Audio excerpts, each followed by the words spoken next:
Hello guys, welcome back. आप सभी का आपका इस यूट्यूब चैनल पे स्वागत है। आज मैं आप लोगों के साथ आई एग्ज़ाम बी का जो आरबीआई ग्रेड बी का कोर्स है उसका पूरा डिटेल्स शेयर करने जा रहा हूँ। इसके ऊपर ऑलरेडी मेरा एक वीडियो जो कि मैंने 6-7 महीने पहले बनाया था, लेकिन अब वो लोग बहुत सारे अपडेट दिए हुए हैं, तो उसके पूरा डिटेल्स बताऊँगा और ये भी बताऊँगा आपको ये लेना चाहिए या नहीं लेना चाहिए। आप देख सकते हैं मेरा जो कोर्स का वैलिडिटी भी ख़त्म होने जा रहा है कुछ ही दिनों में, तो मैं आप लोगों को फाइनल एक रिव्यू दे दूँगा और इसके बाद ये भी बता दूँगा अनुज जिंदाल या फिर एडुटेप का जो कोर्स है इसके कंपेरिजन में कैसा रहेगा। मैं उन लोगों का कोर्स मतलब परचेस तो नहीं किया है अनुज जिंदाल एंड एडुटेप का, लेकिन जो फ्री में मटेरियल्स मिलता है उसके लिए मैंने एग्ज़ाम पढ़ाई की थी, तो एक आइडिया है। तो मैं आप लोगों को इस वीडियो में शेयर करूँगा, तो वीडियो के अंत तक ज़रूर देखिएगा। चैनल को सब्सक्राइब करके रखिएगा। ऐसे ही एग्ज़ाम रिलेटेड बहुत सारे वीडियोस लाते रहूँगा, बुक्स का भी रिव्यू देते रहूँगा। तो चलिए आज के वीडियो को शुरू करते हैं। और सबसे पहले मैं अपने कोर्स पे मतलब जो कोर्स है उस पर चला जाता हूँ। देखिए, चलिए मैं पहले स्टार्टिंग से शुरू करता हूँ। ये है मेरा जो डैशबोर्ड है आरबीआई ग्रेड बी कॉम्प्रिहेंसिव, ठीक है। आपको ऐसा कुछ डैशबोर्ड, ये से भी डिज़ाइन चेंज किया गया है, 6 महीने पहले थोड़ा अलग ही था। तो इसमें है इंट्रोडक्शन, प्लानिंग वगैरह, सिलेबस वगैरह ये सब होगा। इसका फेज़ 1 पे general awareness, English, quantitative aptitude and reasoning. तो मैं फेज़ 1 से ही शुरू कर देता हूँ। देखिए, जनरल अवेयरनेस में तो मेजोरिटी रहता है, ठीक है। मतलब अगर इसका स्ट्रॉन्ग है तो आरबीआई ग्रेड बी का प्रीलिम्स क्लियर हो जाएगा। लेकिन पिछले 2-3 साल से हम लोग देख रहे हैं एग्ज़ाम बहुत ही टफ हो रहा है। कट ऑफ भी मतलब 55-60 के बीच में ही रहता है 200 में से, तो आप समझ सकते हैं कितना टफ रहता है। तो जनरल अवेयरनेस में बहुत ही डेप्थ में पढ़ना पड़ता है। यहाँ पे आप देख सकते हैं, यहाँ पे सब कुछ दिया हुआ है। बीपीडिया मैंने थोरली पिछली बार पढ़ा था, थोरली पढ़ा था, लेकिन कॉमन पढ़ा था, लेकिन और डीप पढ़ना चाहिए था। मेरा एग्ज़ाम क्लियर नहीं हुआ था, लेकिन हाँ, जनरल अवेयरनेस बहुत ही डीप पढ़ना होता है। मतलब आप कह सकते हैं यूपीएससी लेवल का पढ़ना पड़ेगा अगर इस लेवल का जो एग्ज़ाम हो रहा है अभी पिछले 2-3 सालों से आरबीआई में, ठीक है। जनरल नॉलेज के लिए मैं बोलूँगा आप इसे फॉलो कर सकते हैं या फिर कोई भी यूपीएससी मटेरियल आप फॉलो कर सकते हैं। स्पेशली जो है इकोनॉमिक्स, फाइनेंस में जोर दे के पढ़ना पड़ेगा बस, ठीक है। तो ये था जनरल अवेयरनेस में। इन लोगों का भी मतलब आई एग्ज़ाम वही का भी अच्छा है लेकिन इससे अगर मैं कंपेयर करूँ अनुज जिंदाल का जनरल नॉलेज कंपेरेटिवली जो आरबीआई लेवल का होता है बहुत ही टफ होता है। अगर आप नॉर्मली फ्री जो उन लोगों को अनुज जिंदाल कोर्स में दिया गया है देखिएगा, बहुत ही लेवल बहुत ही हाई होता है। तो उसको अगर फॉलो करेंगे तो चांसेस ज़्यादा रहेगा जनरल नॉलेज में स्कोर करने के लिए। इंग्लिश तो देखिए, इस पर कोर्स लेने का कोई मतलब ही नहीं है। अगर आपको इंग्लिश आता है या फिर नहीं आता है, किसी यूट्यूब में आपको फ्री जितने भी को मतलब बैंकिंग के लिए फ्री मटेरियल मिल जाता है इंग्लिश के लिए, वो ही अनफ है। उसके बाद प्रैक्टिस ही डिपेंड करता है। तो इस एग्ज़ाम में या फिर कोई भी कोर्स लेने का कोई मतलब ही नहीं है। क्वांटिटेटिव एप्टीट्यूड भी सेम है। जो लेवल होता है आरबीआई ग्रेड में बहुत ही टफ होता है। अब बेसिक यहाँ पे बेसिक दिया हुआ है, एग्जाम पे फुल्ली बेसिक दिया हुआ है, तो इससे लेना मतलब 12,000 कोर्स पड़ा है। तो मैं बोलूँगा बेवकूफ़ी होगा सिर्फ क्वांट के लिए या फिर रीजनिंग के लिए सॉरी लेना, क्योंकि एग्ज़ाम बहुत टफ है और यहाँ पे एग्ज़ाम पे बहुत ही बेसिक लेवल दिया हुआ है। तो मैं बोलूँगा आप लोगों को यूट्यूब में जितने भी फ्री है उससे चेक कर लिए। उसके बाद जो मार्केट में बुक मिलता है कैट लेवल के एग्ज़ाम का जो हाई लेवल होता है उसे प्रैक्टिस कीजिए, वो बेस्ट ऑप्शन रहेगा। यहाँ पे 12,000 दिए कुछ नहीं मिलेगा रीजनिंग में और कौन में, मैं फ्रैंकली आपको बता रहा हूँ बहुत ही ईजी लेवल का होता है और ज़्यादा कुछ नहीं रहता है। सेम गोज़ टू रीजनिंग भी सेम है, लेवल बहुत टफ होता है। आप पजल वगैरह और जो बेसिक कुछ होता है वो सब जोर से प्रैक्टिस कीजिए। अगर question level moderate to easy रहेगा तो आप लोगों को आ जाएगा, नहीं अगर टफ होगा तो कट ऑफ ही तो क्लियर करना है, क्योंकि आपको मेजोरिटी जो मार्क्स है आपको जनरल अवेयरनेस में ही निकालना पड़ेगा। क्योंकि क्वांट रीजनिंग आप समझ सकते कितना टफ होता है, कट ऑफ भी जाता है 4-5-10 नंबर की तरह, ठीक है। तो ये रहा फेज़ 1। फेज़ 1 के लिए मैं बोलूँगा आई एग्ज़ाम बी का कोर्स लेना कोई मैंडेटरी या फिर ऐसा नहीं होगा इसे लेंगे तो पढ़ाई करेंगे तो आपका हो जाएगा, नहीं होगा। आपको बहुत ही टफ हाई लेवल पे पढ़ाई करना पड़ेगा, जो कि आप आई एग्ज़ाम में अभी तक अपडेट नहीं किया गया है।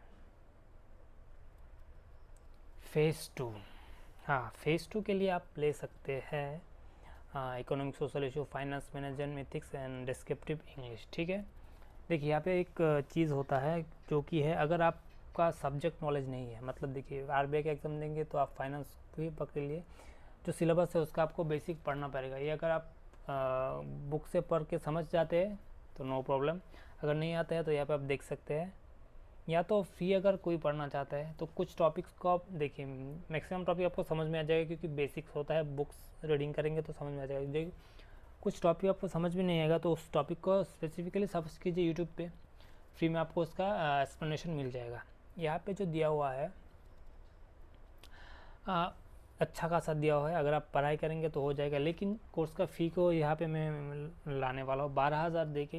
जो दिया हुआ है ना, रेट बहुत ही हाई है जितना भी अगर फेस टू के लिए आप कंपेयर करेंगे, क्योंकि अगर आप खुद से पढ़ाई करेंगे तो आपको क्या बोलूँगा, मतलब टफ़ हो जाएगा, हार्डवर्क ज़्यादा हो जाएगा। लेकिन आपको इसके लिए रिसर्च भी करेंगे तो आपको जो उस लेवल पे आप जल्दी पहुंच जाएंगे। लेकिन यहाँ पे दिया हुआ है रेडीमेड, लेकिन उस लेवल का नहीं है और प्राइस भी थोड़ा ज़्यादा है। लेकिन हाँ, खराब बुरा नहीं है, अगर आप 12,000 पे कर सकते हैं तो फेस टू के लिए कोई इशू नहीं होगा फाइनल RBI ग्रेड बी के लिए, ठीक है। एडुटेप का भी मैं बोलूँगा एग्ज़ाम भी कि कंपैरिजन में एडुटेप एंड अनुज जिंदल का बेहतर है, थोड़ा सा बेहतर है, इतना ज़्यादा कुछ भी डिफरेंस नहीं है। मैनेजमेंट बेसिक है, इसके लिए मैं बोलूँगा कोर्स लेना ही ज़रूरी है। आप कोई भी सब बुक खरीद के पढ़ लीजिए, 2-3 बार रिवाइज कर लीजिए, आपका well good and enough, more than enough हो जाए। मैनेजमेंट इतना टफ नहीं है, एकदम इजी टू अंडरस्टैंड है, कोई भी समझ सकता है, ठीक है। देन आप में एथिक्स भी सेम है, इतना टफ कुछ नहीं है, आप घर बैठे ही पढ़ के इसे आप समझ सकते हैं। Descriptive English, economics and social finance, in 3 subject के लिए आपको स्पेशली प्रैक्टिस करना पड़ेगा। इंग्लिश तो ऑब्वियसली प्रैक्टिस है पूरा, और फाइनेंस एंड इकोनॉमिक्स सोशल आपको स्टैटिक नॉलेज भी लगेगा, उसके ऊपर प्रैक्टिस भी करना पड़ेगा। तो एक अलग ही तरह का गेम है, तो उसको लिए आपको मेहनत करना पड़ेगा। इस पूरा कोर्स के ऊपर आप डिपेंड नहीं रह सकते।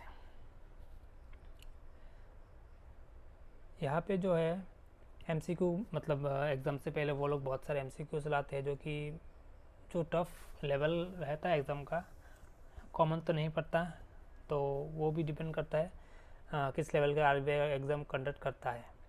हाँ, इसमें कुछ अच्छी चीज़ है, आपको फेज़ 2 एंड फेज़ 1 के लिए कुछ फुल लेंथ मॉक टेस्ट मिल जाता है, जो कि अच्छा है, ठीक है। आप बहुत सारे मॉक टेस्ट दे सकते हैं, लेकिन ऑब्वियसली 12,000 तो सिर्फ मॉक टेस्ट के लिए हम नहीं लेंगे। तो हाँ, फेज़ 2 का भी कुछ आप लोगों को नहीं अभी हाँ है, अच्छा खासा आप लोगों को मॉक टेस्ट मिल जाता है 10-20 के शायद आसपास, तो ये आप देख सकते हैं। लेकिन ऑब्वियसली 12,000 कोई मॉक टेस्ट के लिए थोड़ी ना देगा ओवरऑल। हाँ, तो मैं अगर फाइनली कंक्लूड करूँ, प्राइस को देखिए इसमें अगर मैं देखूँ तो फेज़ 2 का ही कुछ मतलब बनता है लेने के लिए कोर्स, ठीक है, इकोनॉमिक्स एंड फाइनेंस दोनों के लिए। अगर इसे छोड़ दे बाकी फेज़ 1 के लिए मैं आपको जेन्युइनली बोल रहा हूँ, यूट्यूब के बहुत सारे इससे बेहतर फ्री में मिल जाता है जो समझाता है, ठीक है। क्वांट बोलिए, रीजनिंग बोलिए, उसके बाद आपको भी समझ में आता है।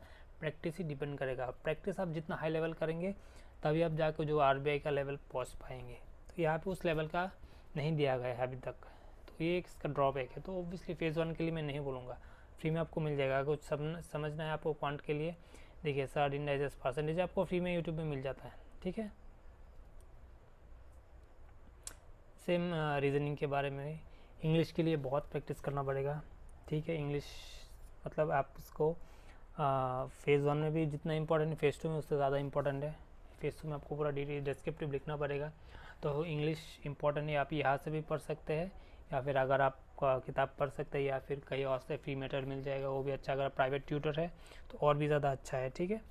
तो इंग्लिश बहुत ही इंपॉर्टेंट है। फेज़ 2 मैंने बोल दिया, इकोनॉमिक्स फाइनेंस के लिए आप ले सकते हैं, ये आपके ऊपर डिपेंड करेगा 12,000 देंगे इसके लिए या फिर नहीं। लेकिन हाँ, अगर लेना है तो IXM भी से मैं बोलूँगा अनुज जिंदाल या फिर एडुटेप को कंसिडर कीजिए, वहाँ पे लेवल थोड़ा टफ हायर रहता है, ठीक है।